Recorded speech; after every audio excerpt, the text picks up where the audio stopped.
I heard someone say something that changed my life. They said, I never realized I was homeless when I lost my housing, only when I lost my family and my friends.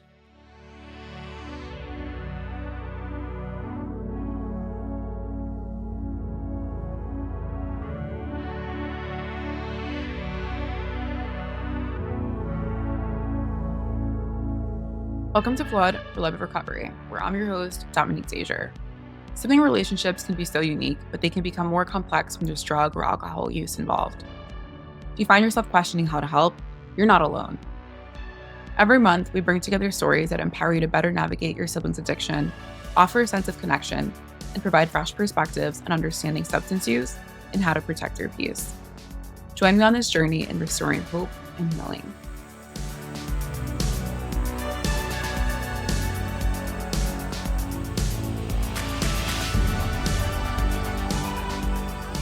Today we have Kevin Adler with us, author of the book When We Walk By.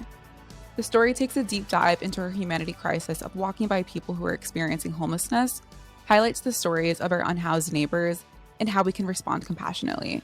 Kevin is also the founder and resident of the nonprofit Miracle Messages, which helps reconnect people experiencing homelessness with their families and rebuild their social support systems and financial security. Kevin, thank you so much for being on the show today.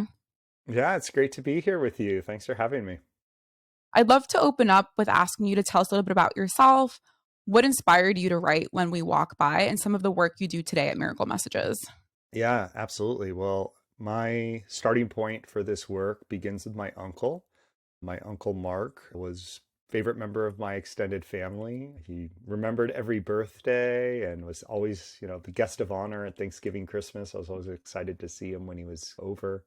He Yeah. also suffered from schizophrenia and lived on and off the streets of Santa Cruz for about 30 years. And so after Mark passed away at the age of 50, I realized that everyone I'm walking by, that's someone's son or daughter, uncle or aunt. And at that time, I didn't see people who were unhoused akin to my Uncle Mark. I saw them as them, differentiated from us as housed people, so to speak. So, what really inspired me on this journey, beginning with Miracle Messages and then deciding to write a book based on a lot of the lessons and insights from doing this work for the last decade, was really just to get to know my unhoused neighbors as neighbors and hear what stories that they had to share. And the closer I've gotten to our neighbors experiencing homelessness, the more I've been amazed at stories of resilience, the kind of hardship that folks face, the intersection of so many systems, mental and behavioral health, Right. job loss, economic insecurity, housing issues, to shame and feelings of self-loathing, how that can all intersect on an issue like homelessness. And after leading a nonprofit for the last decade around homelessness, we help people who are experiencing homelessness rebuild their social support systems and their financial security. So we do like family reunification services, a phone buddy program, and basic income pilots. I realized that there's a lot of really powerful solutions to be had on Definitely. this issue. So that inspired me to write the book as accessible to everyday people on this issue. Yeah, I love that.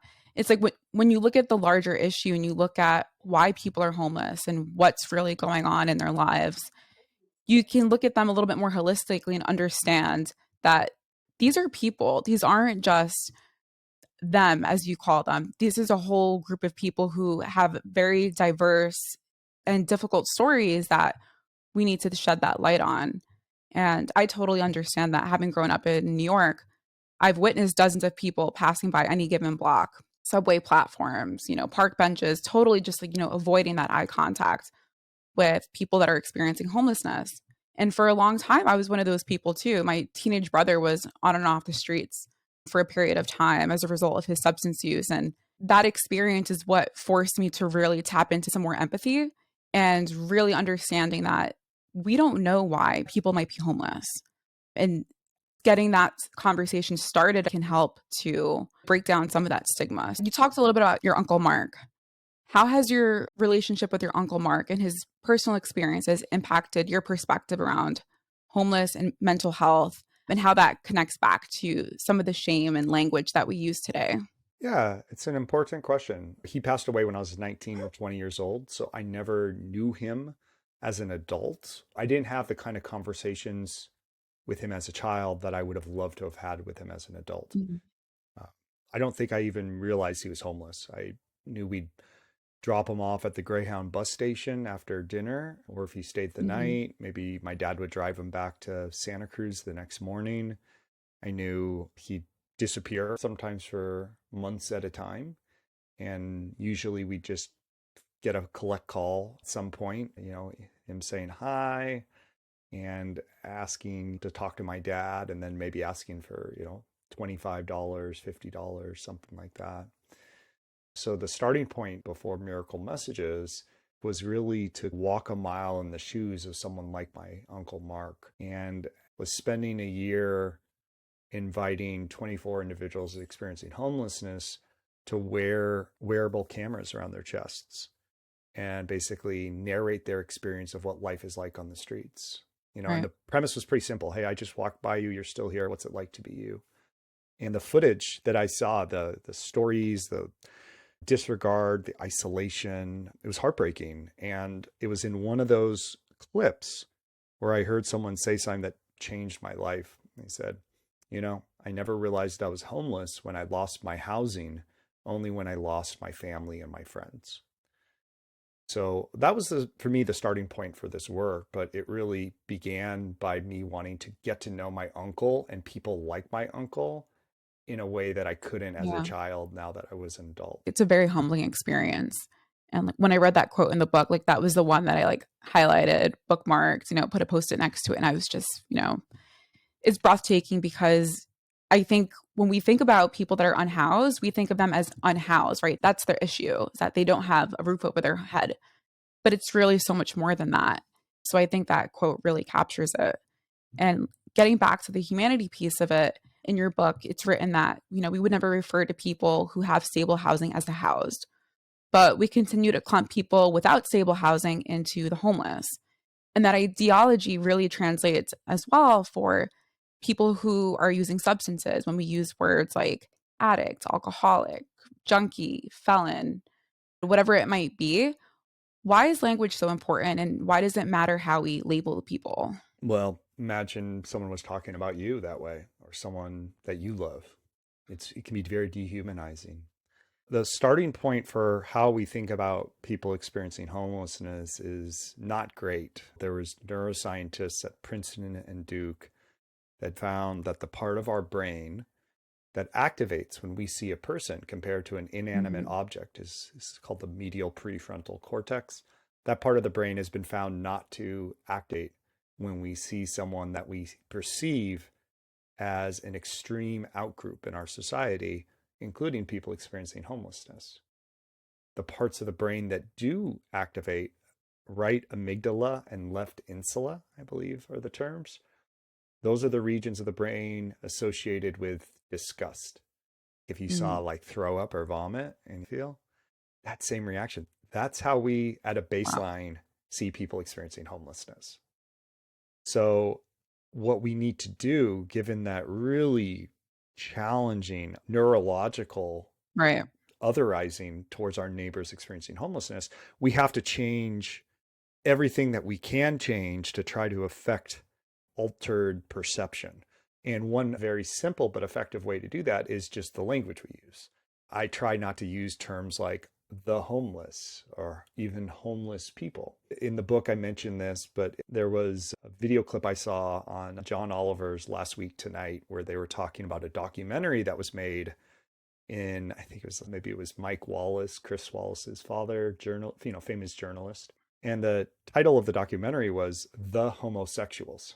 Now, you hear that today and you're just like, what? What? Like, yeah, either that's like very offensive, very antiquated, or just like it misses so much nuance and complexity. Like, are they bisexual or lesbian or gay? Or, are they transgender? Are they questioning? And we add a plus sign at the end of LGBTQ plus because we know that there's many different identities and life experiences that don't mirror even those terms.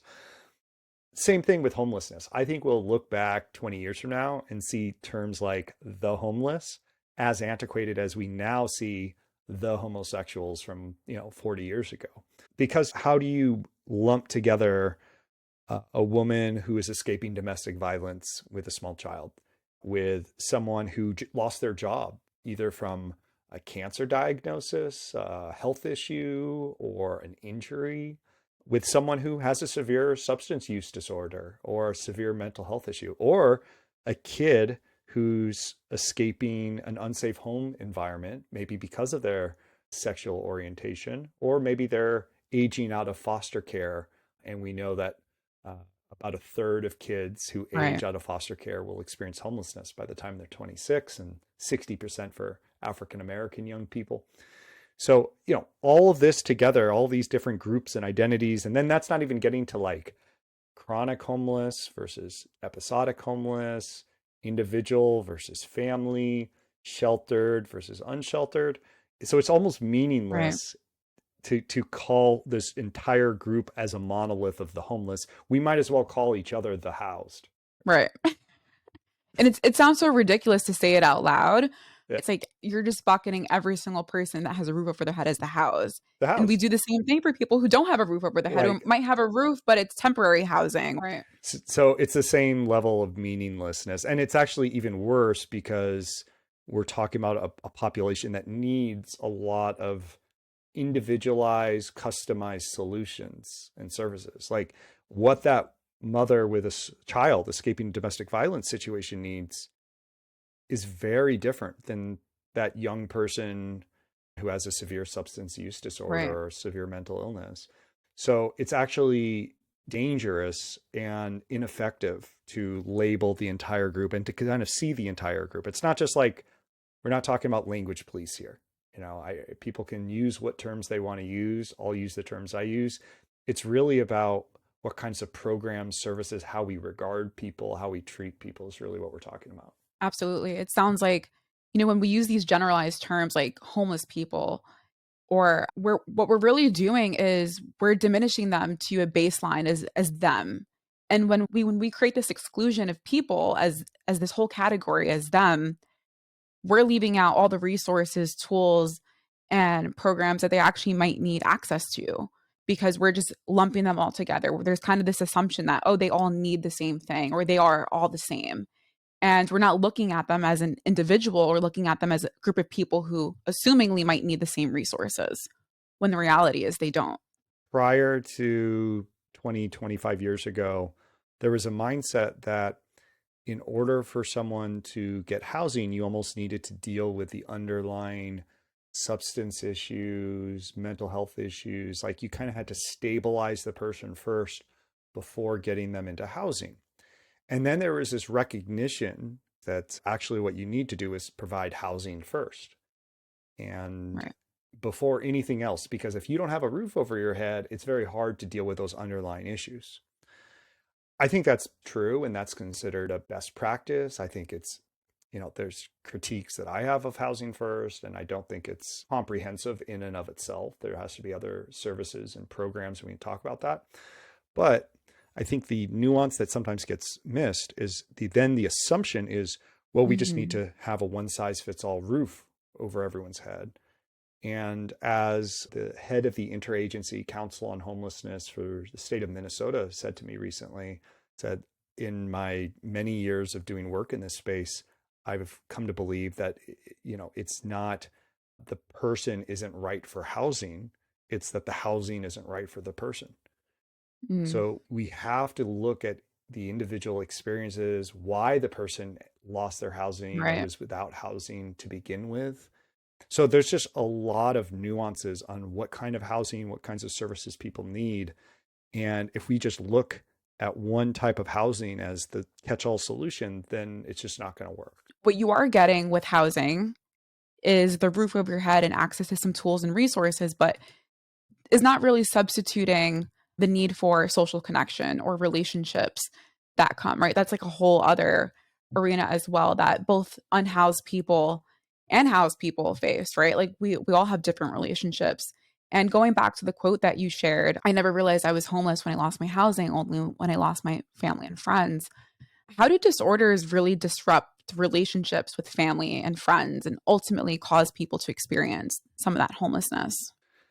I mean, it's so tricky, it's so complicated. I kind of feel like maybe the best way I can put it is everyone knows their relationships better than someone outside of it. Like, you Right. know, the history of traumas, shared traumas, abuse.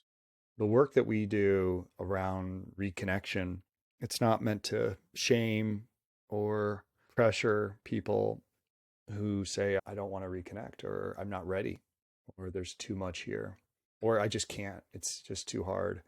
My experience is limited. It's, I don't have a immediate member of my family who's been on and off the streets. My uncle, passed away when I was 19, so I didn't really understand. But when someone has a substance use disorder or severe mental health issue, it's almost becomes like a fulcrum by which everything moves. It's like Right. if things are good, it's because in reference to that substance use disorder, it's on the good side right now. Person's stable, relatively healthy, maybe gain the meds, the treatment, the care that they need. Things aren't good. It could be really disruptive, really hard. And it's hard for the person who's going through it, obviously, but it's also hard for the people that love them because they have their own lives. And obviously, if you love the person, you're committed to them, you're there for the journey.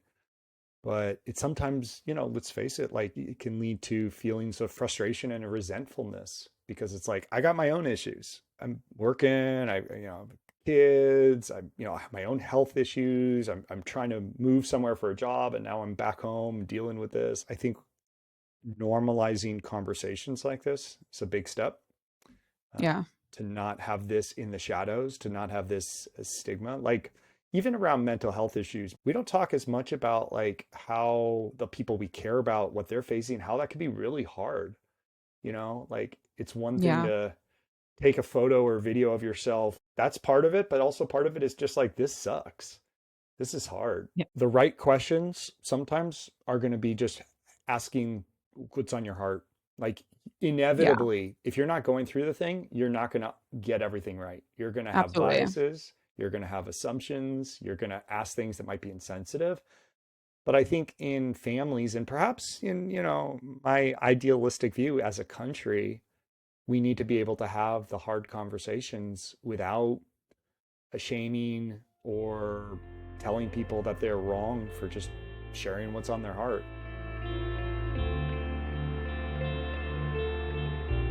So we have a substance use crisis, we have an opioid crisis in the country. Communities are ravaged by what's going on. And so we have to be able to have honest conversations about this and to Yeah. commit the kinds of resources and support that are needed. We moved away from the mental health hospitals in the 80s. Today, in the United States, in every county, largest percentage of people who are essentially in recovery or in some kind of treatment program, it's the county jail as the institution. Like, I've met so many people experiencing homelessness who say that the only time they got clean was in jail, Yeah. which is shocking. And the numbers of people who are incarcerated who have substance use disorders or some kind of addiction, it's shocking. We can't be criminalizing and jailing people for diseases, healthcare, things that they need treatment for, and we have to invest in it. It's true. There's little to no substance use or mental health resources when you are in prison. What are some of the more common emotions or challenges you've seen on both sides of the person who might be homeless, as well as the family or extended network as a whole? Yeah, it's a great question. From the perspective of people experiencing homelessness, and I should say as a disclaimer, I have no experience personally of homelessness, Right. thankfully. So I'm speaking from conversations, secondhand experience. But having talked to over 1,000 unhoused neighbors, having served hundreds, and having befriended dozens, I think what I've observed that are consistent, lots of feelings of shame, feelings of self loathing, not wanting to be a burden. That's a huge one. So people will choose not to reconnect, not even to make that effort out of fear that they would cause harm to their loved ones or create some kind of strain or burden or obligation. There's a lot of self isolation in that process, right? What we see a lot of is that there's really a power of being connected to others, whether it's your family, people that you know on the street, people that are in a similar situation as you. What can you tell us about the power of relationships in the homeless community and the risks when there's a lack of?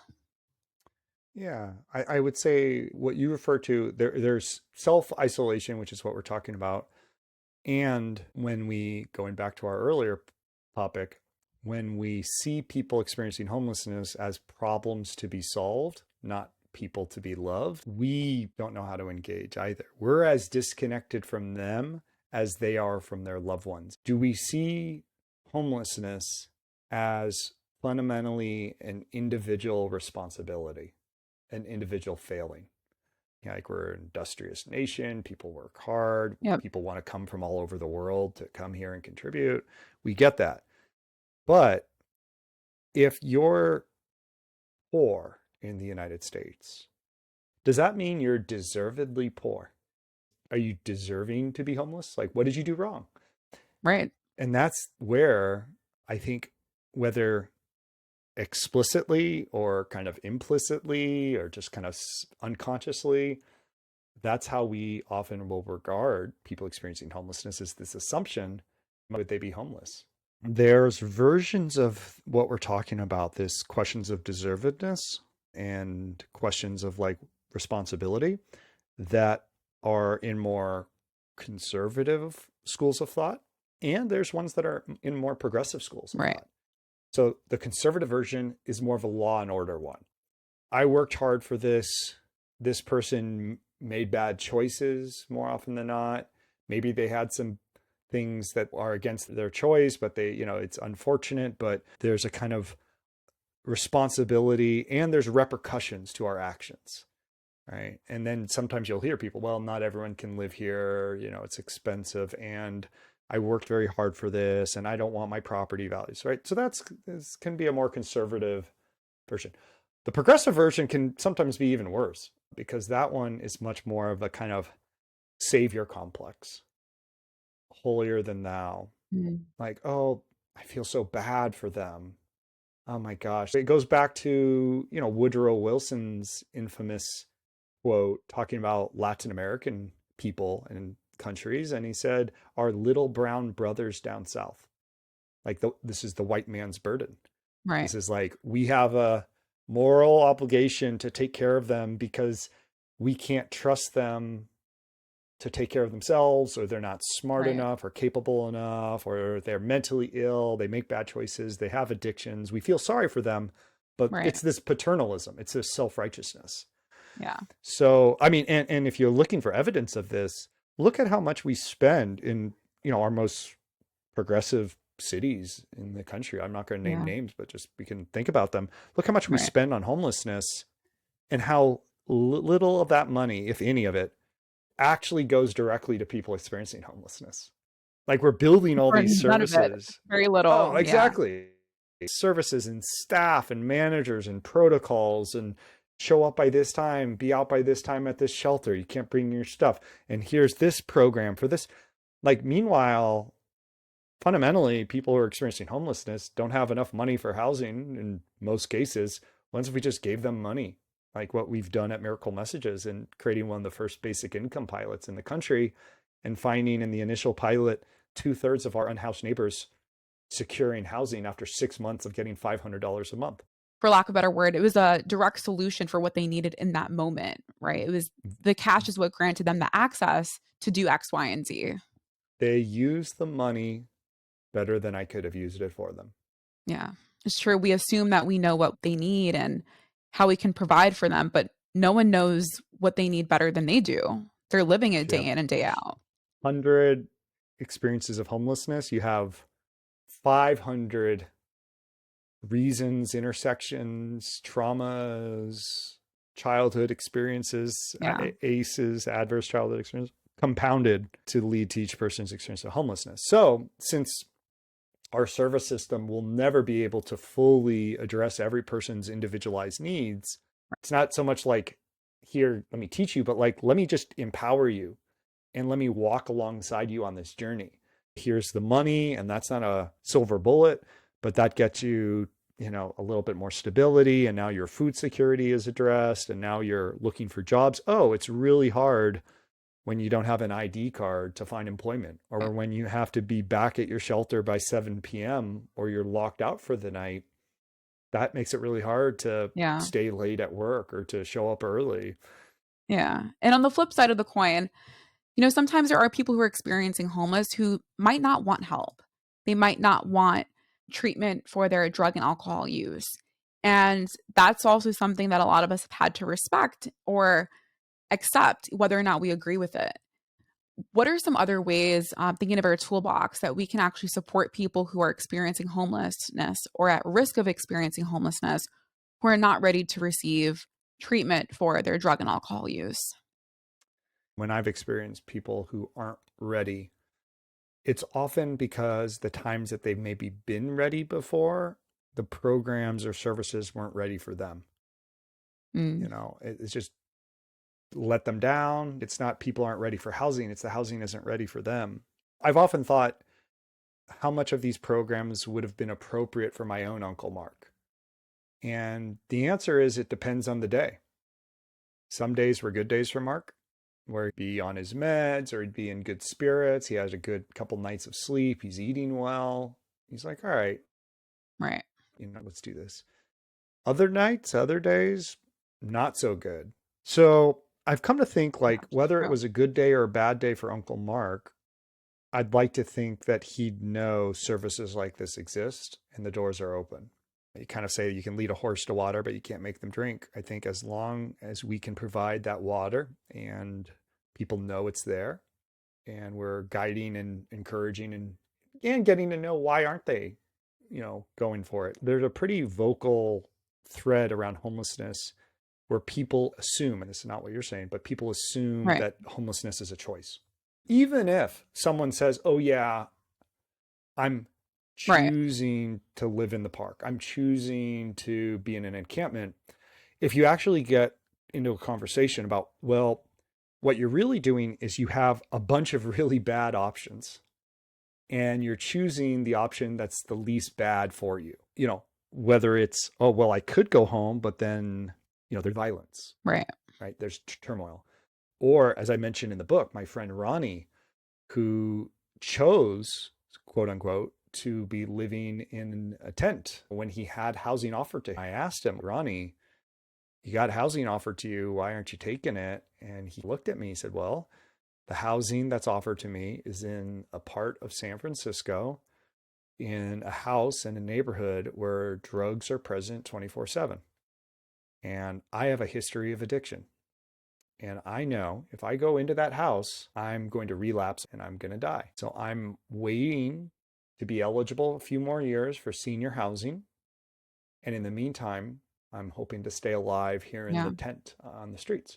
In just a few words, my view went from Ronnie's choosing to reject housing, and maybe on paper, it would look like unhoused client Ronnie declines housing offered to him. That is how that will be registered in whatever system. Right. Yep. Yeah, I hear that a lot too, like where, especially with men's shelters, a lot of the times they're grouped together in open spaces. And I've heard from people that have been in shelters is that sometimes there's a lot of violence in there and they might feel safer not residing in a shelter, and they feel safer residing on the street in a place of their own choosing rather than in a public place where there's large groups of people together. So going back to your point is, no one knows better what they need than the person who is experiencing that homelessness. I realize that for many people that may be listening to this conversation, like, well, how am I going to trust this person? Like, I don't know them. I have this impression of who they are, who people experiencing homelessness are. I've had some bad experiences, right? I would say, yeah, you're right. Trust often isn't the first step. The first step is relationship, right? Yeah. Like it's kind of this question I say, well, how many of you care about homelessness? And when I ask that question, every hand goes up. And then I say, well, how many of you know someone who's currently experiencing homelessness? Like as a friend by first name, like it's never more than 5% of people. And when I give a talk, we're talking about this issue and we've spent, 50 minutes talking about it in today's Right. conversation. We could spend another 5 hours talking about it. But if we don't Yeah. actually take the time to get to know someone who's going through it, how could you possibly know? You couldn't, right? So, It's true. And I think that takes us like the next great point is like the power of relationships and specifically the role of a sibling. I think we can all agree at this point there's no black and white manual when it comes to solving the housing crisis or curing substance use disorder. It's something that I'm still navigating. My brother, like I mentioned, he's 19. So there is a little bit of this clarity around what it is that he thinks he wants and thinks that he needs versus what our family and what society really believes that he should get access to and what he needs. So my role right now has really been understanding what's going to make you feel seen because I think right now he's getting so many different people who are telling him how to feel, what to think, what to do. But I don't think many people are really taking the time to ask him what it is that he feels that he needs. And I think even leaving this conversation with you, I even feel a little bit more empowered to have deeper conversations with him and making sure that it's not really instilling my own opinion on him or what he needs. And while there are tons of resources, tools and approaches, there is still tons of debate on like what the right or wrong way is to address each of those areas. And it can be even more complicated depending on what your relationship is with the person using, whether it's someone you know personally or someone that you walk by every day. How can a sibling in particular effectively support their brother or sister struggling with substance use, considering they're more equal footing in the relationship? Is there any examples that you've seen working with miracle messages that could really help lend an ear to how they can do that or how they can support their sibling if they're experiencing homelessness today? I think you have to be able to separate the love and compassion that you feel for this person, the desire you have for them to be well, from the presumption that you're their healer or their savior or their caretaker or you're going to solve their problems. I think you can live in the first and love them, be compassionate, navigate complex systems, but taking that burden off, like, I have family members who have mental health issues, PTSD. Anytime there's any kind of question of like, oh gosh, is this person doing well? Are they going off on the deep end? Are Right. they, did they do something disruptive? I still feel, even 10 years of doing this work in kind of an adjacent space, I still feel these real tinges of like guilt. Oh my gosh, how could I have dropped the ball? I, Right. wish I was supportive that way. Acknowledging that shame, that burden, like I think it starts with ourselves. Like, how are we showing up? But you got to set your own boundaries. You Yeah. have your own life. Now, just because you have communication doesn't mean that one or both parties are going to now honor those boundaries and respect them, right? Like that's a Right. whole nother thing. But being able to talk and say, hey, I realize that you're going through a hard time with this. When this happened, here's how it affects me.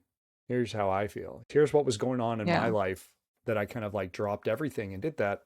I can't do that. I want you to know I love you. I'm here for you. I support you. I'm your biggest supporter, cheerleader, fan. It's not healthy for me to just drop everything every time this happens because I would be Right. depleted. I'd have nothing else to give. You have to put your own mask on before you could put Yeah. someone else's mask on the airplane, That's my right? favorite analogy.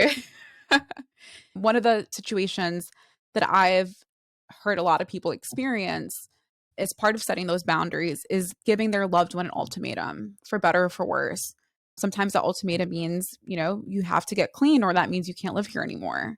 So it goes back to this idea sometimes like choosing homelessness. It's right. That person isn't deliberately choosing to be homeless, but they're being given two choices. And at the time they feel that they might be choosing the lesser evil to them.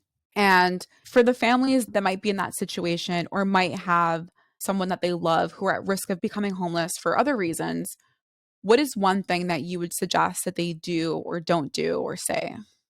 I would say, you know, your relationships better than I do. So thinking about, Right. you know, your situation, think talking to others, people who've gone through it before is great. Like I think there's, you know, programs like there's Alcoholics Anonymous and then there's like Al-Anon, which is I think, Right. you know, like allies of an, you know, people going through, you know, loved ones of people who have struggles with alcoholism. And the topics, I'm sure when you go there is probably around the person who has this substance use, but it's also around what the experience is like for the loved one. You know, how are you coping?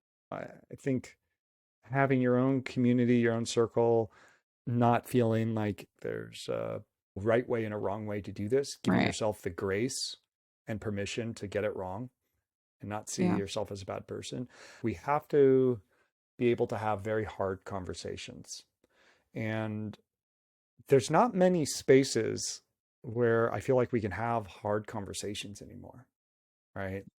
So I think that to me is a more interesting conversation is instead of do this, don't do that, yes or no, don't do treatment, do treatment. It's kind of like, well, what informs your view on this? Like, what's your experiences? Why are you reluctant? Tell me about that. Seeking to understand, seeking with curiosity, asking a lot of questions like to understand with, but not to judge and not to try to Yeah. change someone's perspective. Personally, maybe there's some people who are just amazing debaters and they're just like amazing at convincing other people Right. to whatever. That's not me. I'm not Yeah. expert debater, but what I can do is I can have a thoughtful conversation, understand, and then maybe come away with greater appreciation how you formed your views. And if you have an opportunity to have those kinds of courageous, open conversations, I actually think we need to, as humans, do that a lot more. Yeah. I agree. It's not about having the right conversation with the same people. It's about having different types of conversations with different people and being respectful and being able to listen and ask those questions, whether or not you agree with them, but being able to maybe empathize a little bit and understand where that person might be coming from or what their lived experiences might have been to get them to that point of view. So I think that's very well said. I'd love to know a little bit more about some of the connections that have been made through miracle messages. What are some of the changes you've seen occur after reuniting families and their loved ones who are experiencing homelessness? And if you have a story or two that you're willing to leave us with, I think our listeners would probably really appreciate that. Oh, absolutely. Yeah. No, that's a good kind of closing question and thing to kind of share. So, one story that's involved siblings. One of our volunteer, her name is Gabby, and she goes out every Tuesday evening in South Florida on her truck with all sorts of clothes and shoes and toiletry, food, water, whatever people might need on the streets. And she has this organization called Choose Love Foundation. And she now works at Miracle Messages, which is terrific. So she heard about us and the work that we do. And she heard about this family reunification piece. And she said, you know, I think some of the people that I see every week could really benefit from having a chance to reconnect to their family. So Right. she knew this guy for many years named Isaac. He goes by the name Chico on the streets of South Florida. And so she gathered some information from Chico and said, you know, when was the last time you saw your family? Oh my gosh, it'd been like over 40 years. Oh, You know, wow. would you want to record a message to them? He said, yes. So he records a video.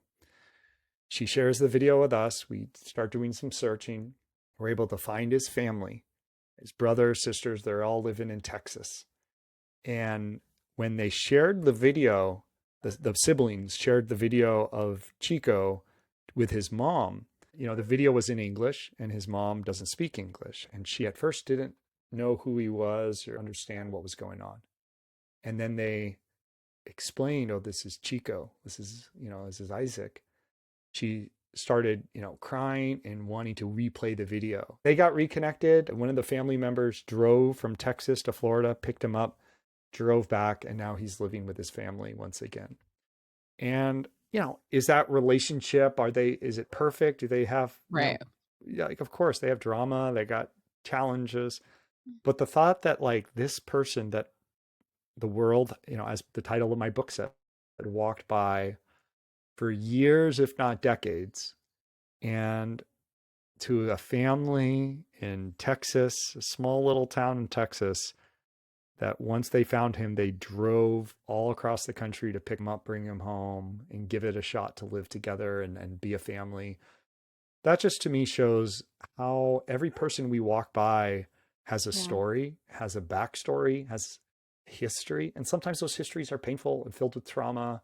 Sometimes the family is part of the problem, not part of the solution. Being able to see a person beyond the fact that they're currently experiencing homelessness, but see them as our church say, as someone's son or daughter, someone's brother or sister, or some kid's beloved uncle or aunt. Our church say everyone is someone's somebody.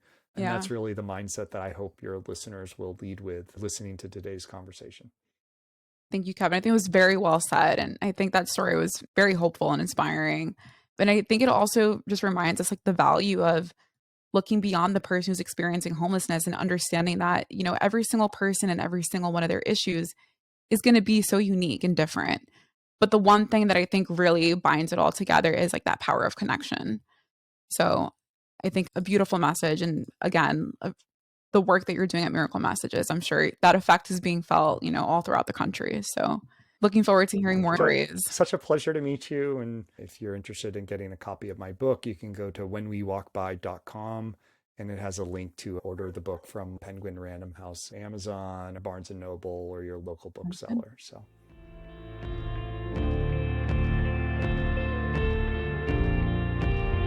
Thanks for listening to this episode of For Love of Recovery.